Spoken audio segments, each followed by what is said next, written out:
আজ তোমাদের সাথে শেয়ার করব কলকাতার ফেমাস মাছের ঝোল। আর কলকাতা মানে হচ্ছে বাঙালি, আর বাঙালির প্রিয় হচ্ছে মাছ। তো দেখো এখানে মাছ নিয়ে চলে এসেছি, কাতলা মাছ নিয়েছে এখানে, যেহেতু কাতলা মাছের টেস্টটা খুবই ভালো আর ভালো লাগে ঝোলেতে।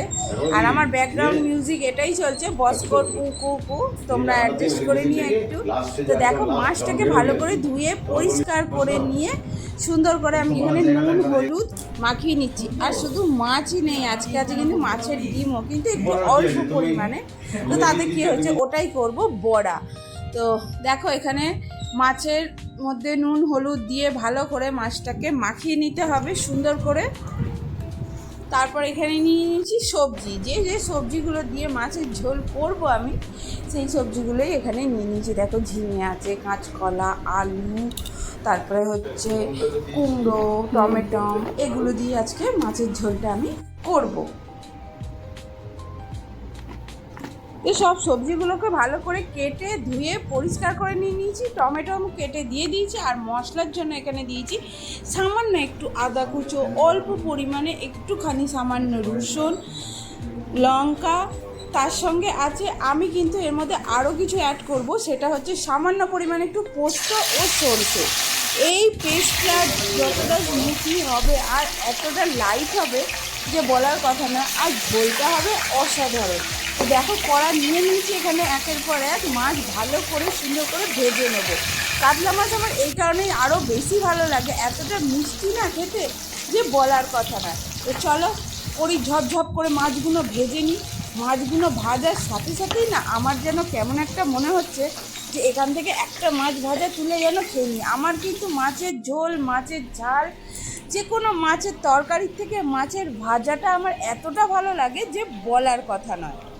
তো ফাইনালি দেখো মাছ ভাজা আমাদের এখন তো প্রায় হয়েই গেছে, কমপ্লিট পুরো। এবার কড়ার মধ্যে যে মাছ ভাজার তেলটা আছে ওটার মধ্যেই কিন্তু আমরা তরকারিটা প্রপারভাবে করে নেব। তো চলো এখানে ফোড়নে দিয়ে দিচ্ছি সামান্য কিছু কালো জিরে আর সর্ষে আর শুকনো লঙ্কা দিয়ে, এবার এর মধ্যে দিয়ে দিচ্ছি আমাদের যে সবজিগুলো ধুয়ে পরিষ্কার করে রাখা ছিল সেই সবজিগুলো। তো আমি এখানে কিন্তু ঝিঙে, কাঁচকলা, আলু ও টমেটো এটুকু অ্যাড করেছি। তোমরা চাইলে এখানে আদার সবজি, পটল অ্যাড করতে পারো, পেঁপে অ্যাড করতে পারো। যত সবজি বেশি অ্যাড করবে তত বেশি ঝোলের টেস্টটা যেন আরও বেশি হবে। তো এখানে দিয়ে দিচ্ছি পরিমাণ মতন একটু নুন, আর দিয়ে দিচ্ছি হচ্ছে আমাদের হলুদ। ভালো করে নুন হলুদ দিয়ে কিছুক্ষণ ভালো করে ভেজে, নেড়ে চেড়ে ভালো করে ভেজে নিতে হবে সবজিগুলোকে খুব সুন্দর করে। তো সবজিগুলো ভালো করে এখানে ভাজছি, সবজি ভাজতে একটু টাইম লাগে, এটা কিন্তু তাড়াহুড়ো একদম করবে না, সবজিগুলোকে কিন্তু ভালো করে ভাজতে হবে। সবজি যত বেশি ভাজা হবে সবজির যে ফ্লেভার সেটা কিন্তু তেলের মধ্যে ভালোভাবে মিশে যাবে, আর ঝোলের টেস্টটা কিন্তু খুব ভালো হবে। আর এখানে আমি অ্যাড করছি দেখো পোস্তর জন্য মশলাতে আমি সামান্য একটুখানি পোস্ত আর সর্ষেও অ্যাড করেছি, এটা কিন্তু টেস্টটা আরও বেশি ভালো হবে। তো ততক্ষণ আমাদের এখানে সবজিটা প্রায় ভাজা হচ্ছে, আর এখানে আমার মিক্সিতে পেস্টটাও সুন্দরভাবে করে নিয়েছি। তারপর দিয়ে দিয়েছি আমি মশলাগুলো সবজির মধ্যে দিয়ে ভালো করে নেড়ে চেড়ে কষাতে হবে যতক্ষণ না এর থেকে তেল ছাড়ছে। তেল যখনই ছাড়া হবে তখনই বুঝতে হবে যে আমাদের কিন্তু প্রপারভাবে মশলা ভাজা হয়ে গেছে। আর তারপর দিয়ে দিতে হবে জল। জল দিয়ে ভালো করে নেড়ে চেড়ে চাপা দিয়ে আমাদের কিছুক্ষণের জন্য ফোটার জন্য ছেড়ে দিতে হবে, ততক্ষণে প্রপারভাবে যখন ফোটা কমপ্লিট হয়ে যাবে তারপর এটাকে আমাদের নাড়িয়ে দিতে হবে। তো দেখো মশলাটা আমি কতটাই অল্প দিয়েছি যাতে ঝোলটা একদম কিন্তু পাতলা হয়েছে আর সুন্দর হয়েছে। আর পোস্ত আর সর্ষে দেওয়াতে ফ্লেভারটা একটু অন্যরকম আসে, ওই কারণেই আমি অ্যাড করেছি, তোমরাও চাইলে অ্যাড করতে পারো। তো দেখো মাছগুলো দিয়ে কিন্তু আমি কখনোই ঝোলটাকে ফোটাবো না, প্রথমে আমি জায়গায় মাছ রেখে তার উপরে ঝোলটা ঢেলে নিয়েছি, তাতে কিন্তু খুব ভালো হয়। আর মাছ যদি তুমি ঝোলে দিয়ে ফোটাও তাহলে কিন্তু একদমই ভালো লাগে না, একটু বেশি সেদ্ধ হয়ে যায়, ওই কারণের জন্য। তো এইরকমভাবেই করবে, ভালো লাগবে। তো চলো আজকের ভিডিওটা কেমন লাগলো অবশ্যই জানাবে।